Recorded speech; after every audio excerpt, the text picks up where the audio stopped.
Hi everybody, this is Alchemist2 and I'm back again with another movie review. Recently I saw the classic musical Godspell and I really didn't know what the musical was about.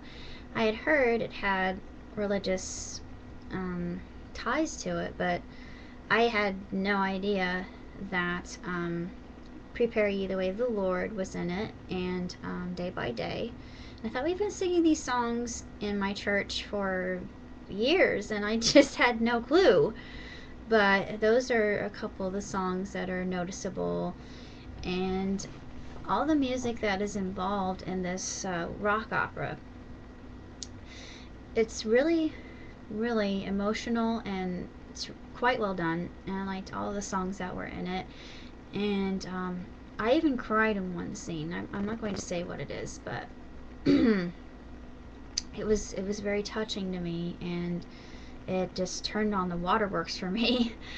I thought all of the voices and characters did a tremendous job, and there was a bit of a twist in it, which I also liked, and I thought that it was a very accurate version of the Gospel of Matthew.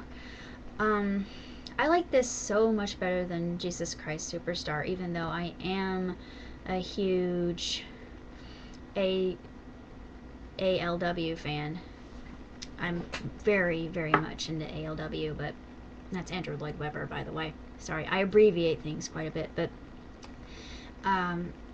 it's not one of ALW's better works, and I just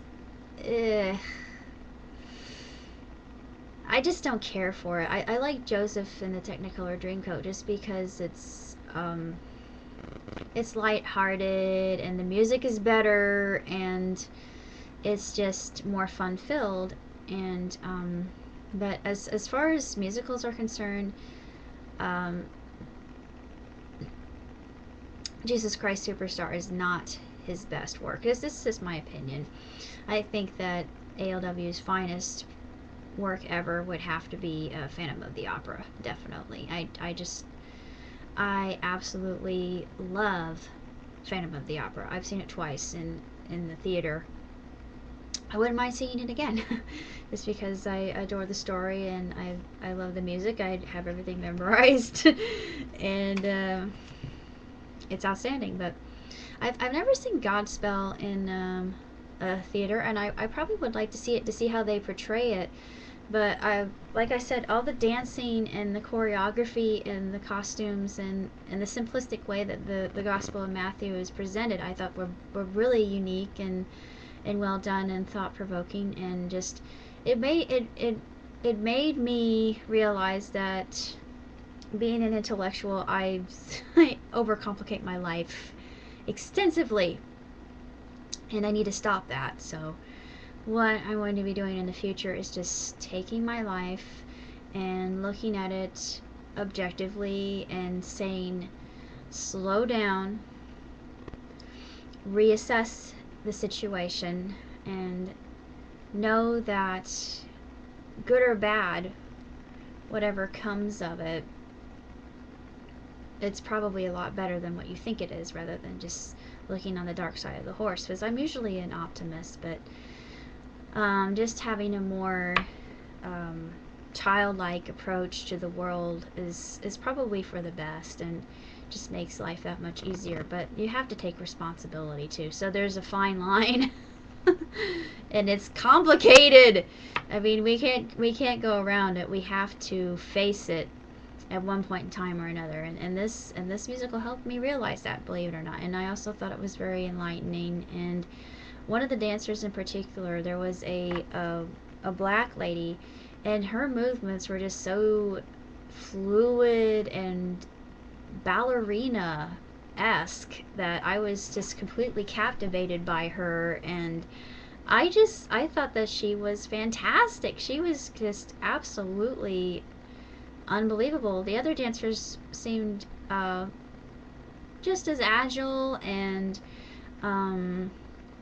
graceful, but she was the most svelte and lithe of all of them, I thought. And she had a really good voice. They all had really strong voices, and I think if this were being cast by somebody, they would have to find some very strong, very powerful voices, because these are very stirring songs, and I really like the show-stopping tunes in it that were done, and I just thought it was very inspiring and inspirational and enlightening. Not really sure what else to say about it other than I felt really blessed by seeing this, and that's about all I have to say about Godspell, other than I give it 2 thumbs way up, 5 stars. Yeah, I said 5 stars. And it's a really just utterly spectacular musical. It may be rather low key, but it's really, really just, it just knocked my socks off. I just fell in love with it. And it also gave me some good laughs as well. I thought there were some very amusing things involved with it. And it's just a very unobtrusive way to present the Gospel of Matthew, and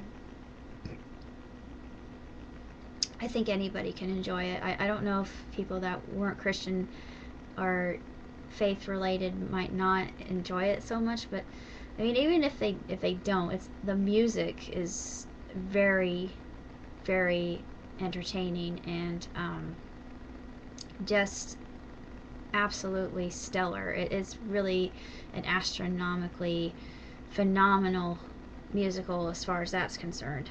And I wanted to do a bit of an update on my fanfiction.net. I put up Awesomeness ad infinitum, which, well, I posted that a long time ago, but it's a combination of Rated A for Awesome and Kick Buttowski Suburban Daredevil. Yeah, I know it sounds kind of strange and bizarre and weird, but actually the two go together quite well, because the characters are similar in just how unique and rare they are and peculiar to say the least. And I think Kick Buttowski is the better of the two cartoons, to be honest. I'm a huge fan. I love Kick Buttowski. I've also posted Songbird. That's my main character, Faith. And I love her socks, by the way. But it's on fictionpress.com. It's a romantic comedy. And of course, I did something a little bit different. Since I love the zombie genre so much, I decided to do my own script. Yes, I said my own script. Huzzle! But Excelsior! No, I'm just kidding. I know I'm really wacky, but this is Bloodstained Beauty, and the idea that I took for that was I had a contagion infect humanity, turning them into zombies. It's a post-apocalyptic world in America. It's like only America is the one that gets hit by this sort of contagion, but I wonder why that is. I don't know. But anyway, the contagion infects quite a bit of the society, and I keep this running gag of it's a slow moving virus. Yeah, I know, very bad pun, but it's funny because it is a slow moving virus. And all my main characters are here. I've got Sally's my ringleader, and of course she has 2 katanas, and she has a shuriken. And she also has grenades that she's borrowed from the Dr. Brooke, and they have a antigen in them that destroy the contagion. And then you got Amanda with a hatchet, and Ray with her mace. And Gloria has the ability to produce sort of a force field, a spiritual force field. She can also trace the contagion by heat signature, or by what I guess we could call the contagion signature. Um, the Nadia is my ballistics agent. She's got a thing for guns, and that's basically my crew here. And Sally's probably my favorite because she's just she's badass, but she's also very sensitive, and there's a scene where she saves her boyfriend from rampaging zombies. Even though he does a pretty good job of blowing their brains out, she comes in and starts slicing and dicing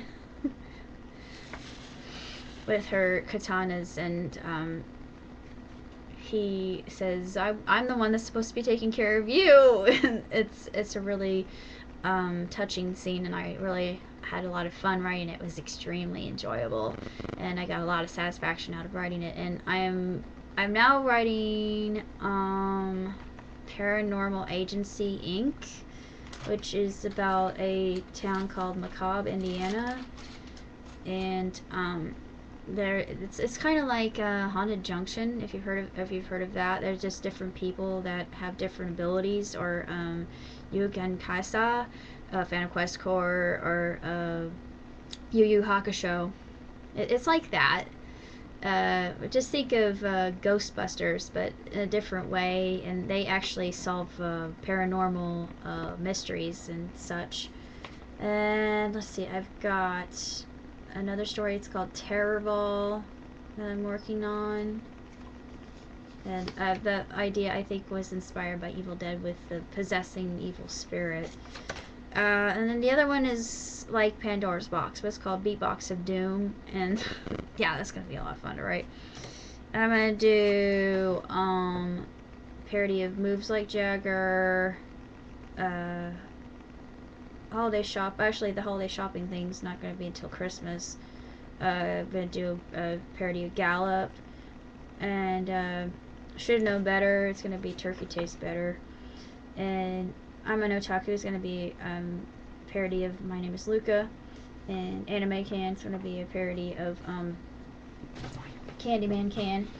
And another thing I'm doing is it's gonna be for the holiday, and it's actually the Counting Crows wrote this song originally, but it's called She Talks to Angels, but it's gonna be He Talks to Reindeer, and I'm gonna do that. And I got the whole idea from Hitalia with Finland. I thought Finland would be the main character in the Flash, and you could see him talking to reindeer and whatnot. But yeah, that would be kind of cool if someone did a cosplay of that. That'd be nice. But maybe someone will take my idea and run with it. Who knows? But that's all I have to say for now. So, ciao.